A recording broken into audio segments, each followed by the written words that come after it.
Thank you. Thank you. Thank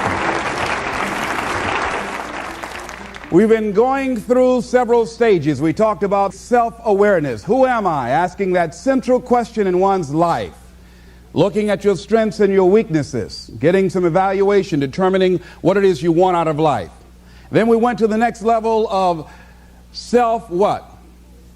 Self-approval. Approving yourself to do the things that you like to do. And going after the dreams that you like to go after. And we know when we don't approve of our dreams because of the fact that they stay up in our minds. We don't act on them. We procrastinate. We come up with a variety of excuses on why we're not going into action. And then the next level is what? Self-commitment. Going for that dream. Going for those goals. Deciding to do the things that are necessary to bring about the changes that we want to bring in our lives or what we want to bring in society. And then after that, we are now to this level. And this stage is what? Self-fulfillment. Because when you are involved in commitment, when you are implementing your plan of action, you're going to produce some results. You're going to have some victories that you can feel good about. And it's a time of celebration. So what happens when you hit the level of self-fulfillment? First of all, what we want to know is that self-fulfillment is unending and should be viewed in that context. Robert Schuller says it best when he says success is never ending. So that means that we never get to a level where we feel that there's nothing else for us to do, that we've achieved a certain number of goals and we figure that we're through. No. You don't want to stay there and celebrate too long like a lot of people do. When they do something they consider outstanding, they go around talking about what they used to do. See, let me tell you, I used to do this and I used to do that. Excuse me, used to be's don't make no honey. What are you doing now? What have you done for me lately? You know, go around telling people about what you used to do and who you used to be. What does that count for now? Nothing. What are you doing now? You're still here breathing. That means you've got some more to give. Doesn't matter how old you are, doesn't matter about where you are, doesn't matter about what you have, doesn't matter about what you've done.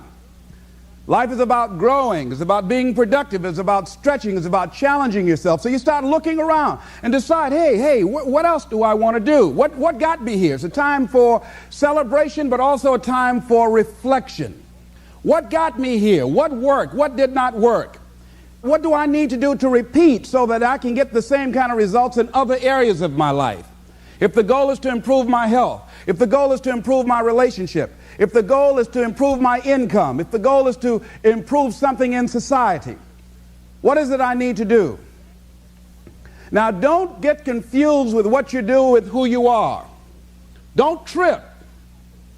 Don't go on some type of ego trip about talking about how bad you are. None of us do anything by ourselves. Develop an appreciation for external support as well as good fortune, because all of those things play a role. And the other thing is, don't go overboard celebrating. Kipling says it best. You must meet with triumph and disaster and treat those two imposters just the same. You look at it, hey, I did it. I feel good about that. Now you're moving on to the next thing. Things did not work out the way you wanted them to work out. You didn't produce the results you wanted to produce. Hey, miss that. Win some, you lose some. Next, moving right on. Don't confuse who you are with what you do. Let's go on to the next level, looking in that particular area. You return to the area of self-assessment. You start looking at yourself and evaluating yourself. Now, what are some of the elements or the characteristics or the qualities of people who are fulfilled, who live a life of fulfillment? What are some of the things we can look at about them? I think, number one, make your mind fertile ground for the seeds of opportunity. I think if you want to experience a sense of fulfillment, you've got to have an open mind so that ideas can come in there and take root and grow. So part of beginning to have fertile ground, you got to break that ground up. You got to break up that hard crust. Because if you don't, seeds will fall there and the wind can blow them away, the winds of doubt. When you're set in your mind and you refuse to grow and you're not open to new ideas, new methods, new ways of doing things, if your mind is already fixed, you become stagnant. You can't grow. You can't have a sense of fulfillment. You become extremely cynical and negative about everything. You know it all. So you want to begin to look at life and have a sense of curiosity, not know it all. You want to keep learning, keep growing, and realize that we had a theme. You never find out how much you know until you find out how little you know. And there are some people you can't tell anything.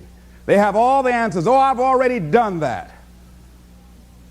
Larry DeAngelo was telling me, he said he was on a plane and he was observing two men talking, and the guy was reading a magazine. He looked at the guy next to him and said, would you like to read this magazine, share this magazine I have? No, I read that before. Don't like it. Don't like it. Okay. So he had a newspaper. He said, what about the USA Today? No, I read that before. Don't like that either. Tried that once. Don't like that. So they served them some food, and he said, would you care to have anything I have here? Because the guy wasn't eating. No, tried that before. I don't like that. And he noticed this guy only had one child. He said,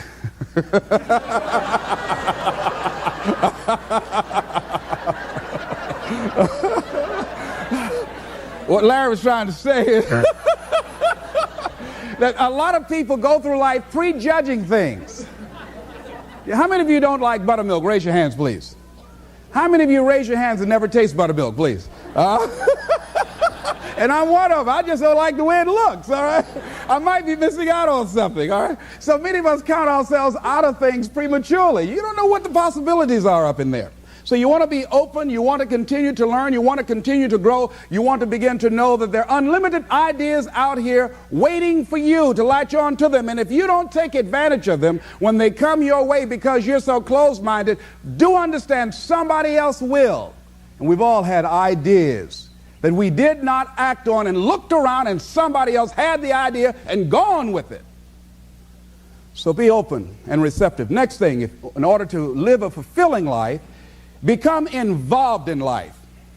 Live your fantasy. Most people go through life not living their fantasy, sitting up in the bleachers, looking out on the field, looking out into the arena, wishing that they were down there, just fantasizing, seeing themselves running with the ball. I used to do that. I used to always see myself at a basketball game. 1 second to go, Les Brown comes down court. He looks to his right, looks to his left. He's the only one that can do it. Dush, the basket goes in. Les saved us, and people picked me up and carried me off. But I never went out and did it. Decide to live your fantasy. See, in life, you can go through life, you can come up with reasons or you can come up with results. You can come up with excuses or you can come up with achievements. You can go through life blaming or you can come up with solutions. The choice is in your hands, satisfaction or despair. We can choose that. So look at your life and decide what it is that you want to do that will give your life a sense of worth. Someone said that your life worth is measured by your accomplishments and not by your complaints.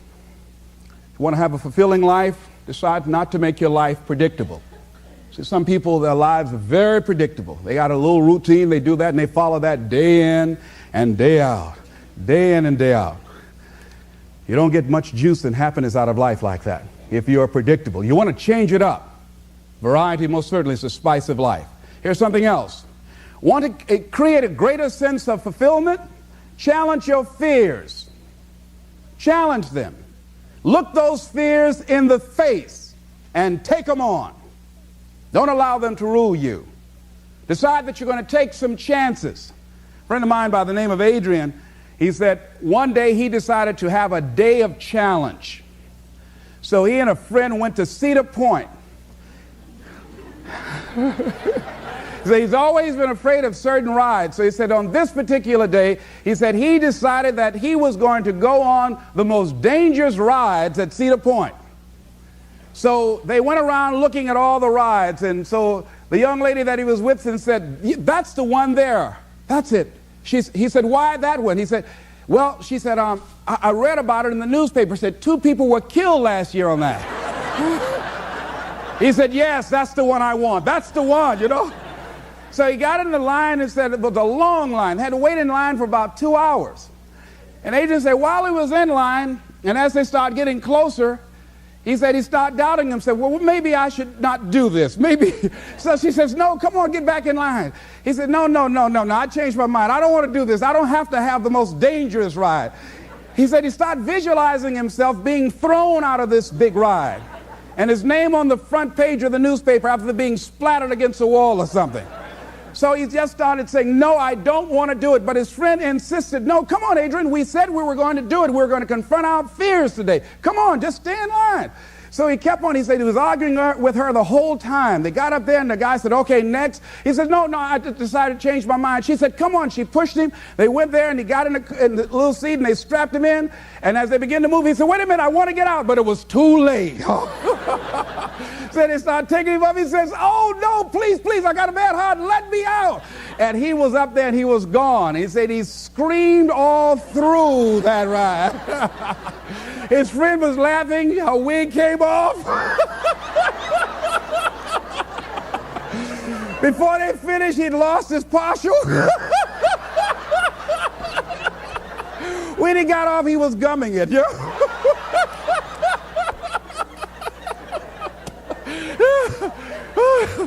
But Adrian said, Les, when I got off, he said, I walked a little taller.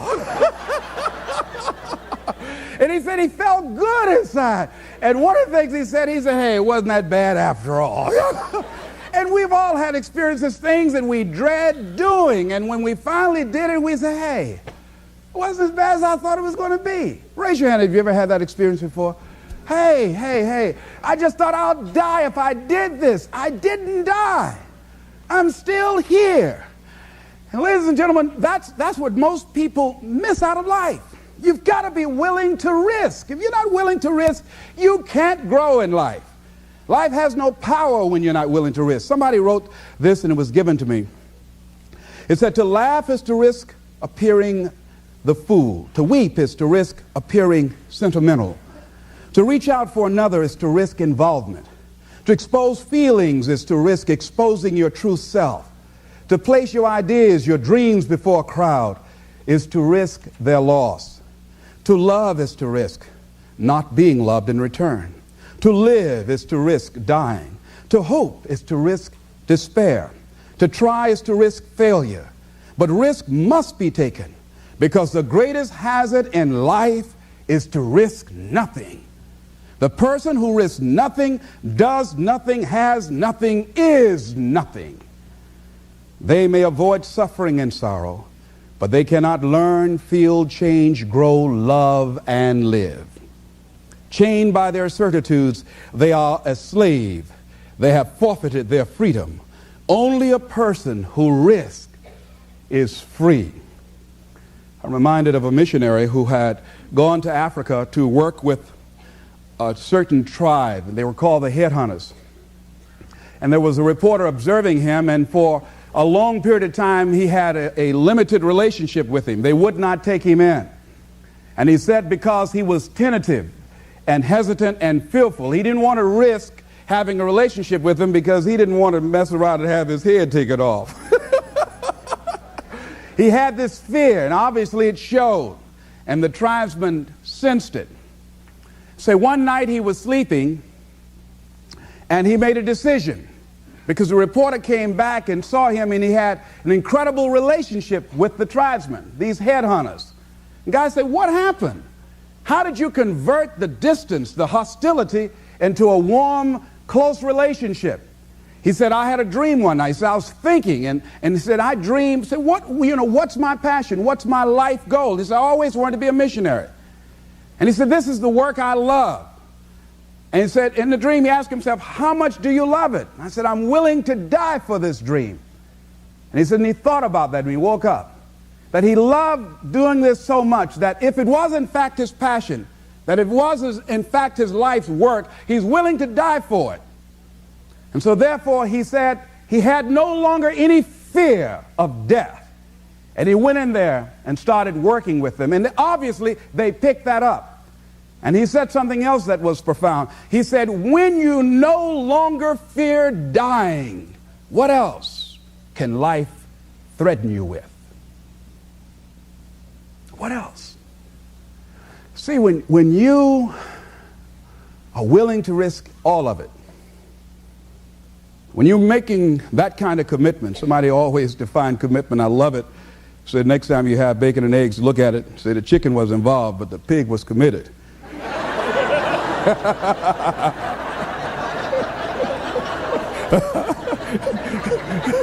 He had to give it all up.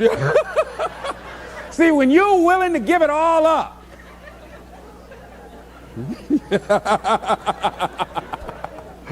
see, that's what life is. See, you've got to be willing to give it all up. When you're willing to throw it all on the line, that's when life takes on a whole new dimension. See, most people won't do that. They won't risk that. So decide to take some risks. You want to break the routine. Most people go through life following that routine, and we know that that is a living death. Going through life, playing it safe, you're like a breathing corpse. Because the only way that you can grow, you've got to risk. The only way that you can become your best, you have got to risk.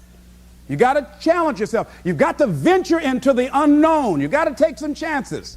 Got to put you on the line.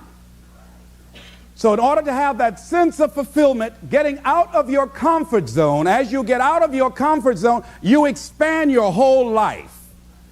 The more you do, the more you realize you can do. You expand your capacity. You expand your potential. You expand your horizons. You expand your vision of yourself and of life. You expand your participation in life. You're involved in life more. You'll get more out of life because you're putting more into life than most people. That's why it's so important that we are willing to take some risks. I don't know exactly what to do. It's okay. You'll find out. You either learn that you're going in the right direction or the wrong direction. And from that you learn. You'll get some feedback. The universe will tell you, where do I get started? Just get started. The universe will give you immediate feedback. Don't worry. You hit your head long enough, you'll get the message. Lose enough money, you'll learn real quick. Get enough knots on your head, it'll be all right. Here's something else. Choose to be happy in spite of life's challenges. In spite of life's challenges. Life changes every day. Sometimes things will be going your way. Sometimes things work well for you. Sometimes it won't work so well. Sometimes you'll have your health, you're feeling good and energetic, have a yes I can attitude, and there's some things that can happen to you in life that can take all of that from you. All of that can go. Sometimes you might be financially secure, and a sickness, one sickness can wipe out an illness. Life always changes. But you can choose in the midst of all of this that's going on to be happy in spite of it. In the good times and in the bad times, you can make a choice. Viktor Frankl, he talks about that. He said, the last of the human freedoms to choose one's attitude in any given set of circumstances, to choose one's own way. Douglas Matlock has a poem I love entitled, It's Fine Today. He said, sure, this world is full of trouble. I ain't said it ain't. Lord, I've had enough and double reason for complaint. Rain and storm have come to fret me. Skies are often gray. Thorns and brambles have beset me on the road. But say, ain't it fine today? What's the use of always weeping, making trouble last? What's the use of always keeping thinking of the past? Each must have his tribulation, water with his wine. Life, it ain't no celebration. Trouble, I've had mine, but today is fine. It's today that I'm living, not a month ago, having, losing, taking, giving, as time wills it so. Yesterday, a cloud of sorrow fell across the way. It may rain again tomorrow. It may rain, but say, ain't it fine today? Isn't that good? I like that. So even if a cloud of sorrow comes over here, ain't it fine today? Living in the moment, getting everything we can out of where we are in the moment where we are right now. Living in the present.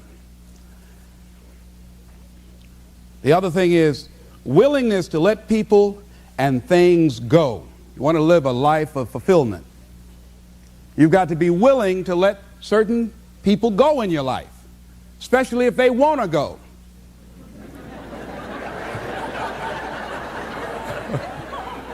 Don't get addicted to material things. Be willing to let things or people go. When they're no longer good for you, just let them go. Just to hold on tenaciously really doesn't make really good sense, all right? Just many times we do it because we don't realize that we might desire it, but we don't need it. Next thing is face the truth about life and deal with it. And a lot of people, when someone in their life that they love very much dies, they allow it to take such a toll on them. They make themselves miserable, and they literally will themselves to die early because they feel without this person they have nothing to look forward to. And no, life has other opportunities, other relationships, other experiences for us. And the people that we love really want us to go on. Other thing is, things are going to happen to you. Here, in order to have a fulfilling life, knowing that things are going to happen, expect the unexpected. Whatever happens to you, use everything for your upliftment, learning, and growth. Everything that happens, use it for your upliftment, learning, and growth. In the midst of it, ask, what can I learn from this? What can I get from this? How did I end up here? What's the blessing in this for me? Ask yourself that, whatever it is. And don't let it go until you get your blessing out of it, because there's a blessing there. There's a lesson there. There's something for you in everything that happens to you for you to learn from that experience. Look at it, examine it, analyze it, dissect it, take it apart until it reveals itself to you. And then get what you need from that and move on. But everything that happens to you, I have a friend, she stutters, and I said, are you taking any special classes to stop from stuttering? She said, no. I said, why? Because it helps my business. I said, how? When I go in to somebody, I say, now, if you're busy, I'll come back because I stutter.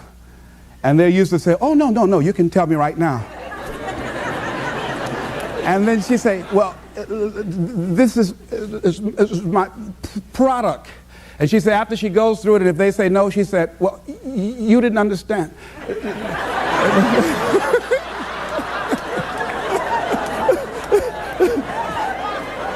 Let me tell you again.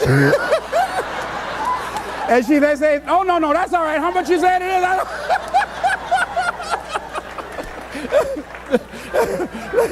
That's all right. Don't tell me no more. That's all right. Just let me know how much I need to give you so you can get on out of here. So she's turned that stuttering to her advantage. Somebody says, if life give you lemon, write yourself a lemon cookbook. You know? So everything.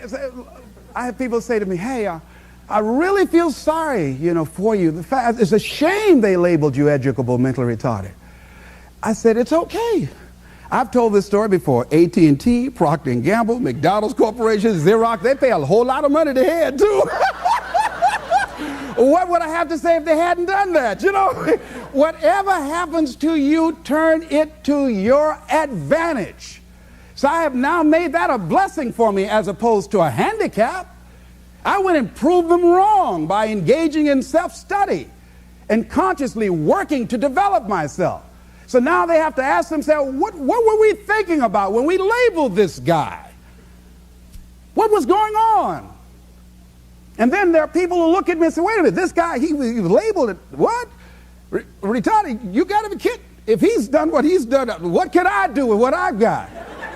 That's what happens. So when I get through talking and motivating a sales force, they leave there ashamed not to be motivated.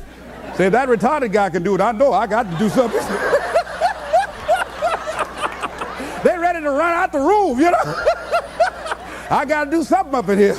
Oh, no, no, no, no. Am I making any sense to you? Huh? Here's something I encourage you to do. Whatever you do, do it in a consciousness of love. See, if you love what you do, and if you decide to love people, to make wherever you are an experience of love, just decide to be a loving person, regardless if the people you're around are loving or not. Just see, I've never read anywhere where they say God has love. I've never read that. But how does it go? What is it? God is love. Not that God has love. Now, if we are the children of God, we are the offsprings of God, then we are what? Love.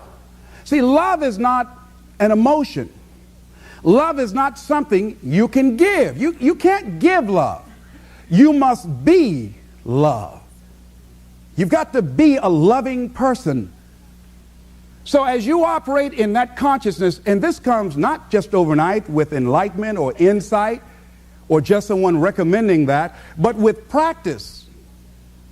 Practice and practice and practice and doing it and doing it and doing it and working consciously. How do you do that? With all of the evil things and evil people, how do you do that? Well, one of the things is we've got to practice to be non-judgmental, to suspend judgment. That if you can, in the midst of where you are, I know a gentleman by the name of Jeffrey in Chicago. When I go there to do my training, he's a quadriplegic. He used to be a bitter young man. He's involved in a car accident and is paralyzed. Cannot move his neck. He's quadriplegic, complete. Used to be very bitter, very angry. He decided to become a loving person as a result of Jeffrey's decision. Jeffrey's life has taken a dramatic turn. He is now an inspiration and a blessing to other people. There are people who say, wait a minute. And I know one guy in particular who's always a cynical, negative guy, and I introduced him to Jeffrey. He said, if this guy could be pleasant and loving and have a smile on his face, how can I worry about this little stuff I'm worried about? How can I allow life to get next to me? How can I talk about being depressed when I can get up and move around and walk around? And Jeffrey can't do that, and he's confined to this wheelchair. Jeffrey has decided in a spirit of love to make his life a blessing to other people. He's going back to school. He writes with a pencil in his mouth. He is determined. Sometimes he becomes a little frustrated. Sometimes he does get a little depressed, but he doesn't allow it to keep him there. He's a loving spirit. You can feel it in his consciousness, just being around him. You can look at him and feel good inside. He's an inspiration to the people that come in contact with his life. That's a decision that he has made. And I feel that we can all make that decision. And through practice of being loving and giving out what we want, that we can become that kind of person in spite of the circumstances.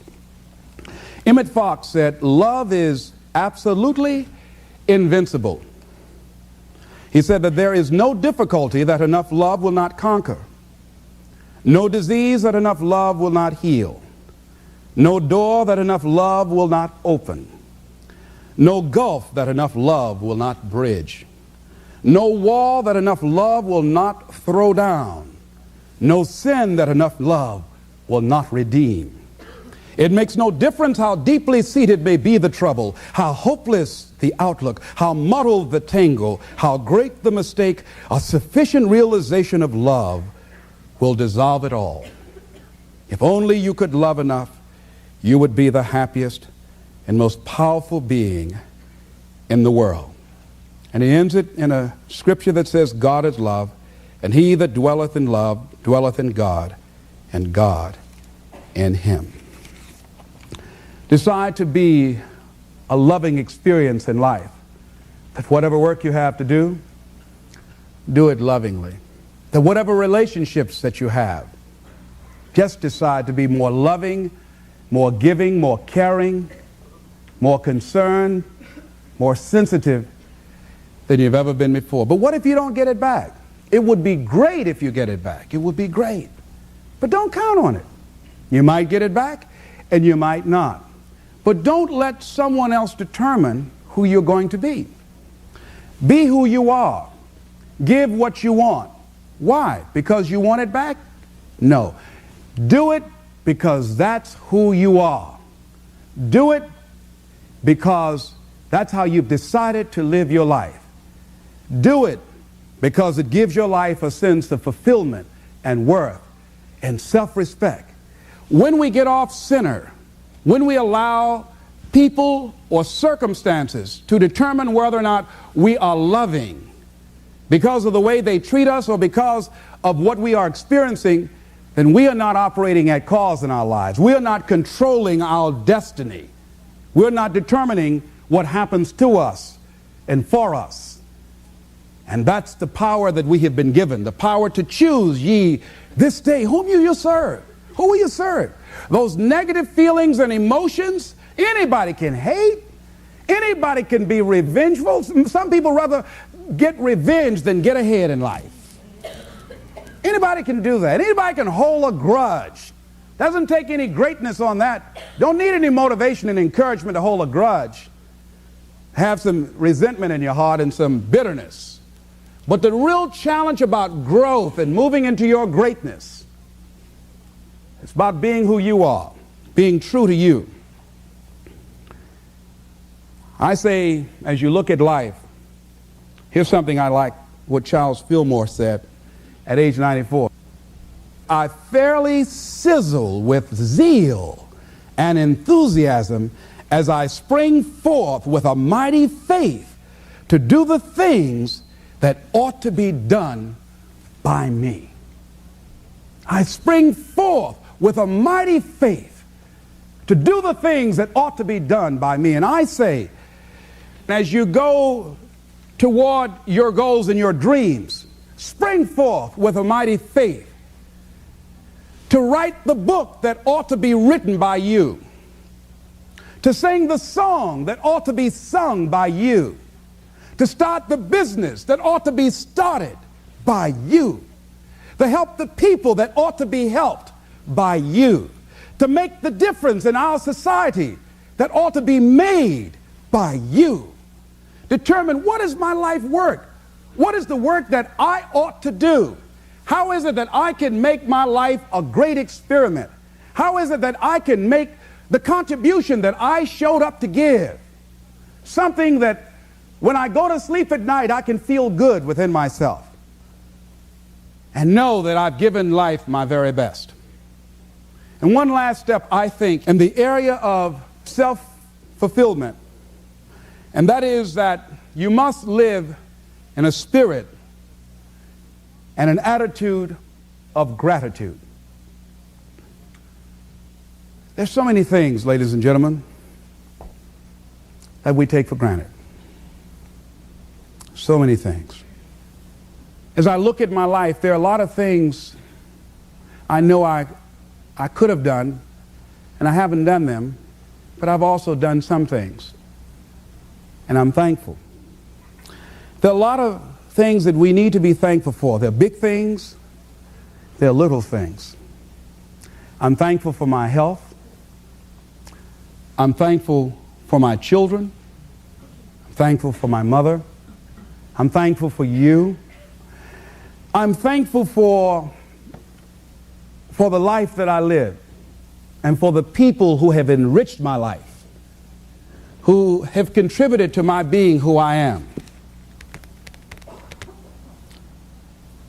And as I look at my life, and I was up like 3 o'clock in the morning, and sometimes just laying there in the bed, staring at the ceiling, thinking, I just said, thank you, Lord. When I look back on my life, I've come a mighty long ways. And even if I don't reach my goals. I'm thankful. Thank you very much.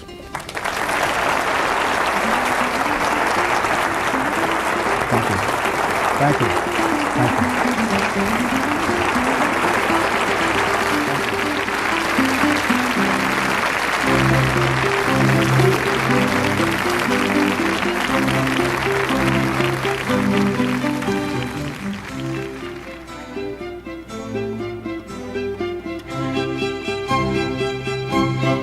you.